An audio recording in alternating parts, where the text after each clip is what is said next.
Boleh kita mulakan? Boleh. Jadi kita mulakan majlis kita dengan umur kita. Alhamdulillah.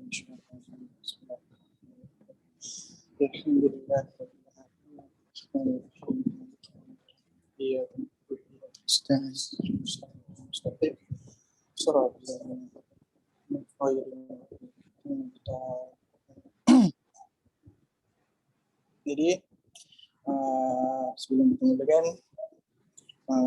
bagi saya memperkenalkan diri kami daripada College Professional Baitul Mal Kuala Lumpur. Kami mengambil diploma syariah Islamiah dah semester yang ke-6. College Professional Baitul Mal Kuala Lumpur.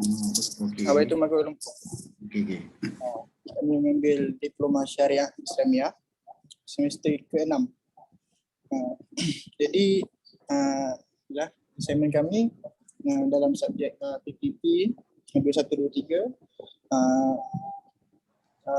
pembangunan dan pentadbiran Islam. Ada satu kerja untuk kami menembuduga syarikat-syarikat Islam ataupun syarikat-syarikat produk Muslim lah, untuk kami bertanya tentang tajuk cabaran organisasi Islam dalam menghadapi pandemik COVID-19. Jadi kami terima kasih kepada Encik Azmi kerana sudi untuk ditemu ramah ataupun ditemu dalam pada malam ini. Terima kasih banyak. Jadi saya perkenalkan diri saya. Saya Mirzal Haikal bin Osman. Dan saya Muhammad Adli Hakim bin Ahmad Syukri.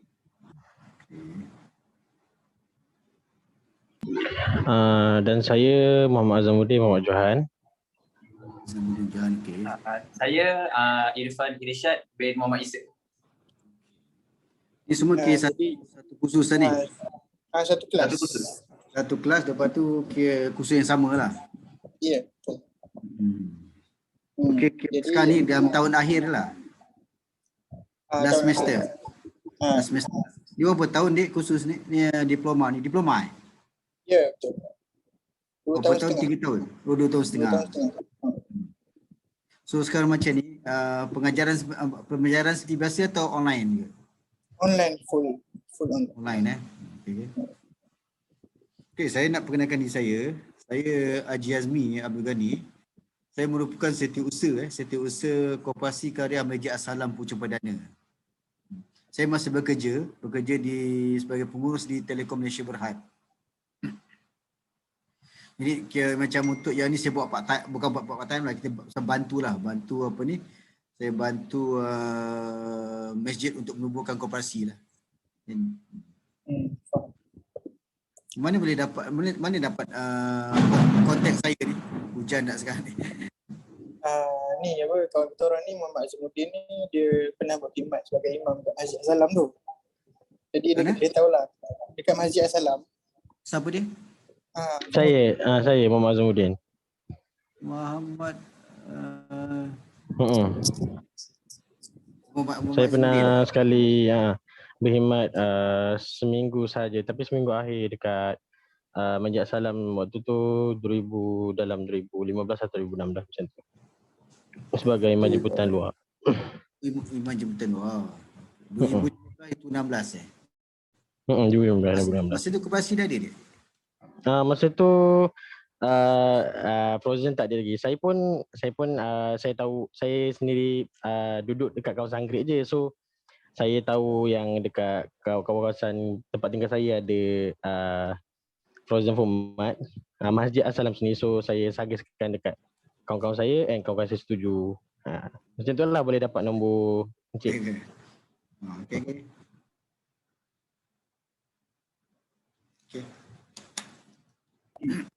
Jadi Haji dah sini, kita tanya soalan.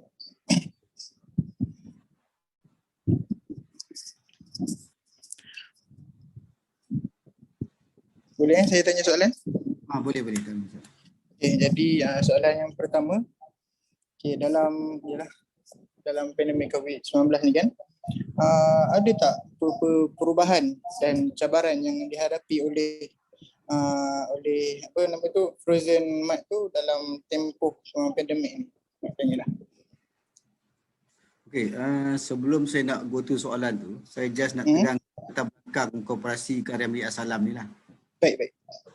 Okey, Koperasi Karya Milik As-Salam ni ditubuhkan pada tahun 2014 dengan dengan dia punya anggota biasa koperasi ni kita sebut anggota seramai lebih kurang semasa itu dalam lebih kurang 50 orang lah untuk kita menubuhkan Koperasi Karya Milik As-Salam.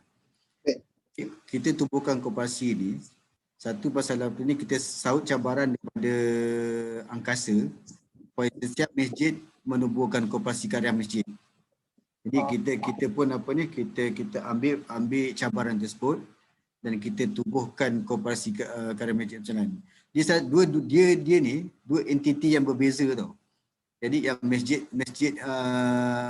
biro ekonomi lain, kalau masjid ada biro ekonomi dia lain, dan koperasi ni satu lagi entiti yang berlainan. Tapi dia bernaung di bawah ni lah, dia duduk di bawah Masjid As-Salam. Jadi kita buka keanggotaan kita ni kepada karya masjid lah. Jadi permulaan tu ada 50 orang, sekarang ada dalam lebih kurang 200 orang lah. Jadi okey, untuk koperasi ni, untuk yang apa ni, kita ada beberapa kedai lah. Kita buat lebih kurang dalam 9 kedai. Yang pertama kita buat frozen foods yang kita handle sendiri. Yang kedua pun kita buat jualan pakaian Islam, itu pun kita handle sendiri. Yang ketiga kita buat apa ni untuk yang apa ni sebagai macam homestay, bagi apa yang paling mudah, macam homestay lah, satu homestay itu pun kita handle sendiri. Yang selain daripada itu kita sewakan. Jadi pendapatan kita adalah melalui satu yang kedai-kedai yang kita buat sendiri, kedai yang kita jalankan sendiri, dan juga ada lebih kurang 6 lots kita sewa. Kita sewa kedai lah. Sewa kedai tu. Kita juga ada buat kita handle Tadika Islam As-Salam. Itu pun under Koperasi Karya Milik As-Salam. Yang Tadika Islam tu, kita sewa dengan ruang dekat masjid tingkat 2 lah. Sebab kita tahu dekat masjid tu ada dalam berapa 3 tingkat. Daripada kita tak guna tingkat tu, gunakan untuk solat Jumaat sesekali kan. Jadi kita guna sepenuhnya ruang tu, kita buat Tadika. Okay. Sepenuhnya bawah masjid lah. Semua ada koperasi. Kita pun beri kita bayar tapak sewa, kita bayar sewa tapak pada masjid. Bayar kepada masjid. Bayar kepada masjid. Jadi koperasi ni dia bukanlah macam dibayari oleh masjid. Dia cuma bawah masjid lah. Dia macam duit tu saya cakap tadi awal tadi, entiti berlainan.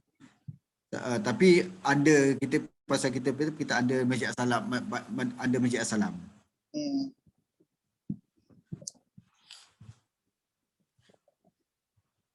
So okey, kalau kita sebut pandemik ni memang kadang-kadang sekarang memang semua terkesan. Ya, betul. Lebih-lebih lagi dekat masjid ni, kan masjid dia hadkan bilangan jemaah. Sebab kitanya bisnes bergantung pada orang yang datang masjid lah. Bila orang datang masjid tu, dia akan dia akan beli belah apa dia ada kat sana, pakaian ke, kita frozen dan sebagainya. Jadi bila masjid tutup ni merupakan satu cabaran bagi kita lah. Jadi memang ada banyak terkesan lah. Kalau dulu tiap kali lepas solat kan orang ramai datang, sesiapa boleh datang apa semua.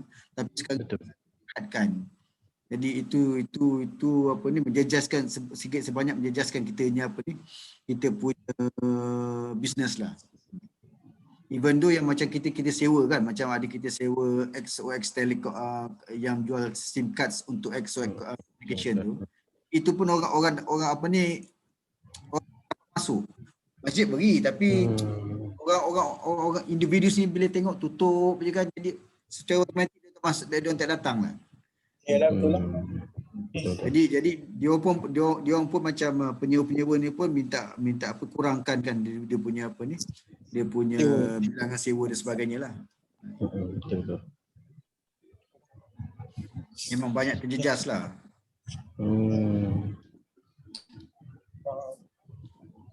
Bila dalam ni saya nak teruskan dulu apa ni yang sebenarnya kita punya dana kita adalah kita apa, pinjam buat loan, kita buat pinjaman loan dengan Kopsia, Koperasi Syariah inilah Angkasa lah, anda Angkasa. Jadi memang tiap bulan kita kena bayar agak dalam lebih kurang dalam 3,000-4,000 lah. Kita buat pinjaman 2 kali. Satu dalam 250,000, dan secondnya kita buat 100,000. Jadi semua sekali total dia 350,000. Jadi tiap bulan kita kena bayar sebanyak lebih kurang dalam 4,000 ni lah. Itu untuk tu je. Kita macam apa ni, gaji pekerja, gaji guru-guru apa semua.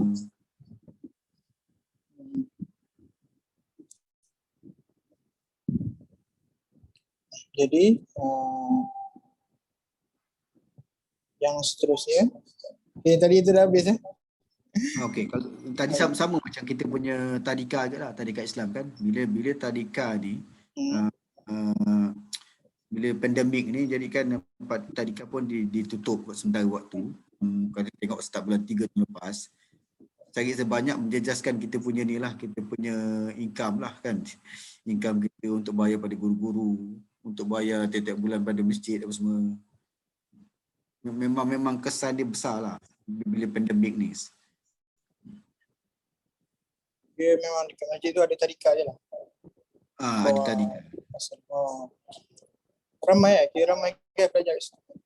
Dia lebih kurang dalam 80 orang. Kita ada tahun 4, tahun 5, tahun 6. Tahun 4 satu kelas, tahun 5 2 kelas, tahun 6 2 kelas lah. Actually, bila kita tubuhkan koperasi ni, secara tak langsung kita nak apa ni, jana ekonomi lah. Selain daripada jana ekonomi masjid, nak bantu juga yang apa ni, yang yalah, guru-guru tadika, guru-guru tadika yang lepasan ni guru ni kan. Jadi ada peluang pekerjaan pada dia orang lah. Secara tak langsungnya. Jadi sini dia macam luas kan, dia bukan sekadar frozen mat tu saja. Betul. Jadi yang keduanya, macam yalah, halal frozen mat ni macam tadika tu, kira dalam pandemik ni ada buat work from home, bekerja dari rumah. Awal tahun ni kita dah start buat lah. Kita apa ni, dia bila kita apa ni, dia perbezaan dia dengan kalau perbezaannya kalau macam pelajar U, dia sekolah menengah dengan budak-budak tadika ni satu cabaran besar lah. Sebab apa ni, kita ada buat juga online. Masuk online tu kita apa ni, kita buat kerja-kerja yang kita buat tu, kita WhatsApp pada mak bapak tunjuk pada anak-anak dia lah untuk ni, untuk apa ni, untuk apa yang kerja ni patut buat lah.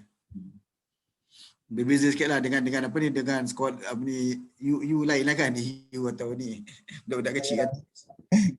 Kalau macam you sekarang senang nak control, senang nak handle kan. Ini budak-budak ni kita pun tapi terpaksa teruskan juga lah. Tapi tak orang kata kalau macam apa ni, kalau macam dalam katalah berapa orang dia menyertai, kebanyakan depend pada mak bapak kan. Mak bapak pun ada dia punya kengkangan jugalah. Nah, macam kedai-kedai baju ataupun produk-produk frozen tu tak ada jual dalam online ke, buat delivery ke, tak ada? Kita selain daripada kita punya apa ni, memang kita mana-mana pun kita tahu sekarang ni kan, lagi dulu pun kita ada grup WhatsApp dan sebagainya lah. Jadi kita antara apa ni, kita lebih kepada apa ni, online sekarang ni lah. I mean, kita hantar pada grup WhatsApp, siapa yang nak beli barang, kita boleh hantar kat rumah dan sebagainya lah. Itu antara kaedah kita cuba guna lah. Kira ramai jugalah yang pakai online. Dia koperasi ni, kalau kita sebut koperasi ni, anggota dia patutnya membantu antara satu sama lain lah.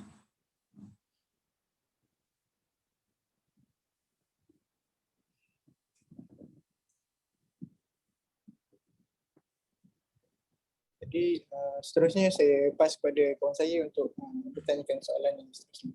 Muhammad lagi. Terima kasih. Apa dia, kita boleh tak, kita boleh apa ni, dua hala lah, tak apa. Mungkin boleh celah-celah bila saya cakap apa sebagainya. Okey. Soalan yang seterusnya yang akan saya tanya kepada Encik Azmi. Soalan dia, pembelian atau penjualan sepanjang pandemik ni dia meningkat ke ataupun dia menurun daripada sebelum datangnya pandemik? Oh, memang daripada awal tahun bulan 3 bulan 4 dulu, sebab ada 3 bulan 4 bila total lockdown kan. Total lockdown memang diarah tutup lah. Tapi bila PKP je,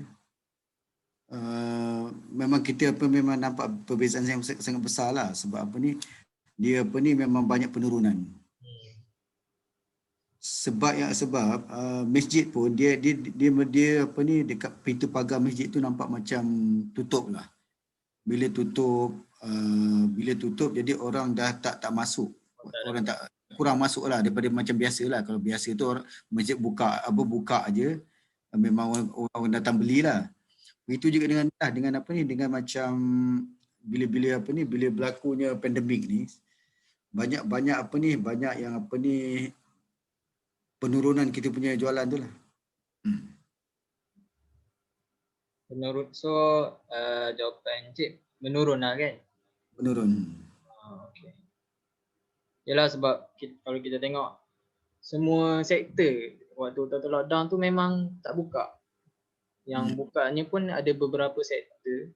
So maybe kebanyakannya macam ayah saya juga adalah satu businessman juga. So daripada apa yang saya gaji, memang benda ni memberi kesan yang kepada yang sektor-sektor ekonomi, dia beri kesan negatif lah, sebab dia akan kacau dia punya planning tu, planning. So maybe dia akan menurun lah. So soalan yang seterusnya, waktu pandemik ni, adakah organisasi terpaksa mengurangkan pekerja ataupun syarikat tu terpaksa membuat pengurangan gaji pekerja untuk memastikan kelangsungan syarikat lah? Maksud dia terpaksa buang pekerja ataupun mengurangkan jumlah gaji seperti biasa. Dia kesannya satu, pasal kita efek waktu bekerja lah. Kalau dulu waktu bekerja sampai pukul 10 malam, daripada 10 pagi 10 malam. Tapi bila pandemik ni, kita tutup daripada 10, katalah kita buka 10 pagi dan kita tutup 6 petang. Kita tutup 6 petang, kita dah tutup dah. Sebab masjid pun dah tutup masa tu. Tapi kita masih bertahan dengan dan apa yang pekerja sedia kita tak buang lah. Kita pun tak ramai pun pekerja je. Dalam 2-3 orang je. Jadi kita maintain apa yang ada lah. Kecuali itulah dia dapat terpaksa singkatkan waktu ni lah, waktu bekerja kita, waktu bekerja dia orang lah. Saya tak langsung kesan juga pada dia orang dari segi OT dan sebagainya lah. Oh, so maknanya tak ada kurangkan pekerja lah. So Tak ada kurangkan pekerja. Gaji pun kita maintain je lah. So kat sini dia tak ada perubahan lah daripada sebelum-sebelum ni. Gaji tak ada perubahan kecuali segi segi orang kata dari segi masa bekerja dia orang. Dia terpaksa dia. So maknanya perubahan dekat sini dia masa lah, daripada dulu boleh daripada contohlah pukul 8 ataupun lepas subuh lah, sebab masjid kan. Tak, dia ke 10 pagi, dia ke 10 sini, 10 pagi sampai 10 malam. Tapi bila pandemik ni 10 pagi sampai 6 petang je. So dia beri efek kepada masa lah. Masa dia. Okay. So soalan yang terakhir daripada saya, waktu pandemik ni banyak merubahkan kehidupan manusia daripada orang, macam kita tengok budak-budak sekolah, daripada kena beli baju sekolah, buku sekolah, kasut, tiba waktu pandemik ni dia merubah norma baru tu daripada beli baju sekolah, beg sekolah, daripada beli gadget. So pandemik ni banyak merubahkan manusia. Jadi soalan dia, adakah organisasi pun ataupun syarikat ni turut berubah ke arah digital? Maksudnya ada platform-platform dia lah, macam tiba-tiba ada di Shopee ke, jual-jual di Shopee, ataupun di media sosial lain seperti Instagram ke, Facebook, ataupun Twitter. Adakah organisasi ataupun syarikat ni pun turut mengikut norma baru seperti, ataupun menjalankan seperti biasa je macam di kedai saja? Sebelum pandemik pun kita macam Facebook, kita memang ada war-warkan je lah dekat grup-grup Facebook apa semua. Begitu juga macam Instagram. Jadi benda tu macam orang kata continuous seperti biasa lah. Tak adalah macam apa ni, sekarang kan orang boleh letak kat Shopee kan, letak kat Shopee apa semua. Itu kita tak sampai ke peringkat tu lagi lah. Kita macam normal macam biasalah dekat Facebook, kita punya platform Facebook, kita di Instagram, grup-grup WhatsApp, itu yang kita buat lah. Itu yang kita mainkan apa yang ada lah. So masih menggunakan digital lah daripada dulu kan. So kat sini syarikat ni cuma tak menambah untuk macam seperti yang Encik cakap, Shopee apa, Lazada, tak ada kan. Betul ke peringkat tu kita belum fikirkan lagi lah. Okay, itu je soalan daripada saya. Saya serahkan kepada kawan saya, iaitu Azamuddin. Terima kasih Encik. Okay, sama. Okay. Assalamualaikum warahmatullahi wabarakatuh. Okay, Encik Azmi, saya nak tanya beberapa soalan juga lah berkenaan tentang entiti entiti Masjid As-Salam ni. So dekat bawah Masjid As-Salam ni sendiri, macam Encik Azmi cakap, dan dua entiti yang lain lah kan, macam pada awal tadi. So soalan dia, saya nak tanya macam, adakah organisasi yang macam dalam frozen food As-Salam tu, atau jual-jual baju tu, atau homestay semua tu, ada menambah produk atau perkhidmatan sepanjang pandemik bermula sampai sekarang? Okay, untuk dia macam kita mungkin dari segi jualan dia kurang membasangkan. Jadi sebab kalau sebelum ni banyak aktiviti masjid dijalankan, kita macam kita ada anak karya dan sebagainya yang memerlukan barang. Jadi masjid pun membeli daripada koperasi dan sebagainya lah, koperasi yang sampai koperasi ni. Begitu juga dengan aktiviti yang dijalankan lah, katalah macam program, macam-macam program kita buat dulu. Jadi barang banyak ambil daripada masjid, ambil daripada koperasi lah. Koperasi. Jadi sekarang ni bila berlakunya pandemik ni, jadi semua tu membuatkan apa, macam orang kata dah macam terhad lah aktiviti masjid. Jadi barang-barang tu maintain macam itu saja. Kurang dengan sebelum ni lah. Faham. So kiranya memang tak ada penambahbaikan lah, macam tambah produk jelah, sebab kita sendiri faham kan, pandemik ni dia menghalang semua aspek kata apa, perkhidmatan dan so memang tak ada apa-apa penambahan lah daripada entiti koperasi Masjid As-Salam. Betul. Okey. Kalau tiada penambahbaikan, so bila kita dah tahu entiti koperasi Masjid As-Salam ni dia tak ada penambahbaikan kan, macam Encik Azmi cakap sendiri. So kami nak tahu serba sedikit lah tentang apa organisasi ni. Ada macam perancangan awal, perancangan jangka pendek dan jangka panjang sebelum ataupun masa akan datang untuk apa, menaik atau menambah baik taraf organisasi entiti koperasi Masjid As-Salam ni. Untuk jangka pendek kita banyak fokus pada ni lah. Kita bekerjasama dengan masjid. Katalah ada sekarang banyak bantuan bantuan macam apa ni, bantuan NGO apa semua. Untuk beri barang pada anak-anak karya semua sekali. Itulah kita harapkan apa ni, mana-mana NGO ambil barang daripada kita lah, kita supply. Jadi kita sebagai apa, untuk meningkatkan, sebab di samping kita bantu masjid, memudahkan pengurusan masjid, saya tak langsung naikkan juga apa ni, macam ada sikit apa ni, barang-barang di koperasi lah. Untuk jangka panjang pula kita apa ni, itulah kita bersama semua banyak apa ni, NGO kat Malaysia, kat apa, dekat Masjid As-Salam ni dia banyak persatuan. Jadi kita yang bekerjasama lah.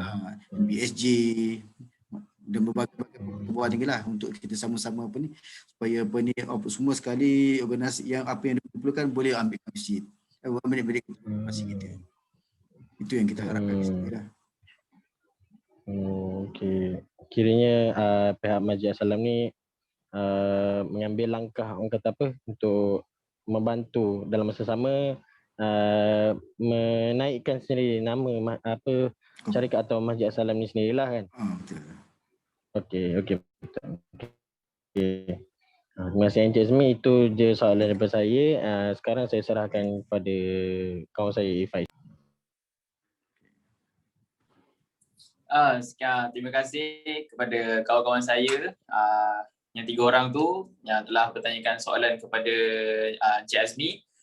Seterusnya saya sebagai orang yang terakhir lah dalam kumpulan saya ni, saya lah orang terakhir untuk bertanyakan 2 soalan saja sebelum kita menutup perbincangan antara kumpulan kami dengan syarikat Tuan Encik Azmi.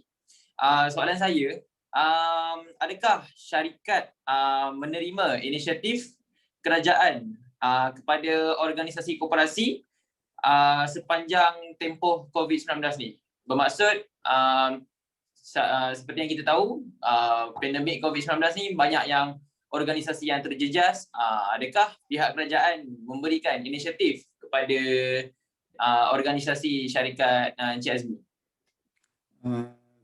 Kajian secara tak langsung kajian tak diberi, tapi kajian melalui SKM, Suruhanjaya Koperasi Malaysia Selangor, dia beri macam dia ada apa ni, bukan bantuan pada seluruh koperasi terjejas untuk apa ni, untuk kita salah satu contohnya macam katalah bayaran bulanan pinjaman kita apa, kita dapat bukan dapat pengurangan lah, kita dapat apa ni, supaya ada certain bulan tu kita bayar lambat sikit lah. Salah satu lagi apa ni, ada juga diberi bantuan dari segi bantuan kewangan lah pada koperasi yang terjejas. Kiranya daripada pihak SKM lah? SKM Selangor. Okey, SKM Selangor. Okey. Seterusnya, soalan yang terakhir, adakah bantuan yang diberikan oleh kerajaan ataupun dari mana-mana agensi dapat membantu organisasi koperasi Masjid As-Salam sepanjang pandemik COVID-19 ni? Adakah bantuan ataupun sumbangan yang diberikan oleh SKM ataupun pihak kerajaan dapat cover balik organisasi koperasi itu? Dia bantuan ni dalam bentuk one off, sekali dapat je kan. Jadi orang kata the first month tu boleh tahan lah, lepas tu kita dapat usaha sendiri lah. Kiranya sekali bagi tu je macam tu? Sekali bagi je tu. Okey. Kiranya dari macam Tuan Azmi cakap, dia mana-mana pun, kalau dia bukan koperasi, dia banyak koperasi yang terlibat, jadi dia kita paksa bagi sekali jalan je. Sekali jalan je lah. Tapi adakah dapat membantu sedikit sebanyak daripada bantuan tu? Boleh lah orang kata. Boleh lah. Boleh lah, walaupun tak sepenuhnya lah. Yalah, kiranya dapat lah. Kiranya bantuan tu dapat cover sikit lah. Kecuali tak sepenuh lah. tak sepenuhnya lah. Kalau macam bantuan apa ni, kita kena bayar tiap-tiap bulan kan, yang itu apa kita punya loan tu. Jadi kita ada minta untuk apa ni, untuk kita lambatkan sikit lah kan. Tempoh pembayaran pula. Betul lah pembayaran tu. Itu Okay. itu membantulah. Dapat membantu dari segi macam tu lah, macam Tuan Azmi cakap, dari segi nak bayar tu boleh drag sikit masa ataupun lambatkan sikit masa pembayaran tu. Tak semestinya macam sebelum ni, sebelum COVID ni kita selalu bayar on time kan, sebab yelah keuntungan kita selalu dapat dapat cover balik, so kita boleh lah bayar on time. Tapi dah pandemik ni memang terjejas lah. Okey, terima kasih Tuan Azmi kerana memberi jawapan kepada soalan-soalan yang telah diberikan oleh kumpulan saya tadi. Seterusnya ada apa-apa moderator? Jadi terima kasih Cik Azmi dah boleh jawab banyak soalan, 10 soalan. Total 10 soalan lah. 10 soalan. Jadi sebagai penutup lah kan. Yelah, Cik Azmi pun dia macam orang lama kan. Kita nak tanya ada kata-kata tak ataupun ada pun nasihat untuk diberikan kepada kami yang baru nak hidup, dah baru nak naik dalam kehidupan ni. Dia minta sikit nasihat daripada Cik Azmi. Yalah, okey, apa ni untuk adik-adik semualah, semua tengah final year kan. Tak tahu lepas ni apa orang kata, satu dalam keadaan sekarang ni tahu lah, boleh pulang pekerjaan pun orang kata pulang pekerjaan pun orang kata akan banyak kekurangan. Jadi semua terjejas. Jadi itulah apa yang saya nampak kan sekarang ni, orang lebih pada online lah kan. Kalau kita tengok sekarang ni lebihkan pada ni lah, orang kata apa ni, terus ke peluang baru ni kan. Orang kata kalau nak berniaga online kan, boleh orang kata boleh dalamkan ilmu dalam online ni lah. Banyak orang berjaya saya tengok dalam online ni kan. Tapi kena yang penting kena kursus benda ni kan. Kursus apa semua. Tengok mana-mana yang ni yang bagus apa semua kita boleh ambil kan. Boleh ambil. Sebab kita dah tak boleh harapkan sekarang ni peluang pekerjaan, orang kata habis belajar tu nak kerja. Memang dalam masa 3-4 tahun ni kan. Jadi itulah kena ambil inisiatif lah. Pada saya memang kena tengok online lah. Satu peluang yang besar sekarang ni lah. Kalau kita pandai orang kata pandai. Yalah, macam-macam ada kan, Atomi kan, macam-macam sekarang ni kan. Atomi ada. Jadi kena ambil peluang tadi. InsyaAllah. Baiklah. Jadi itu saja untuk modul kali ini. Terima kasih banyak Cik Azmi sudi Luangkan masa. tu. Tak tahu lah, kalau tak ada Encik memang susah nak cari online juga. Terima kasih banyak. Jadi sebagai Kalau saya boleh suka kalau terangkan kat apa ni, datang kat sana, terangkan kat sana lagi senang daripada kat Betul. nak datang rumah haji, tapi itulah macam ayah je. nak datang dekat apa masjid tu, kita boleh tengok tunjuk apa bisnes kita lagi senang kan. Ini macam kita buat jugalah. Buat dokumentari dekat situ kan, kita promote. Betul lah. Betul. Jadi dah mungkin satu hari nanti kita boleh jumpa kan. Boleh insya-Allah. InsyaAllah. Jadi itu saja. Terima kasih kepada semua panel. Terima kasih kepada Cik Azmi. Moga malam ni semua mendapat manfaat. Terima kasih sebab sanggup meluangkan masa untuk kami. Okay, kita boleh. Okay. Wabillahi taufiq wal hidayah. Assalamualaikum warahmatullahi taala wabarakatuh. Waalaikumsalam. Assalamualaikum. Salam.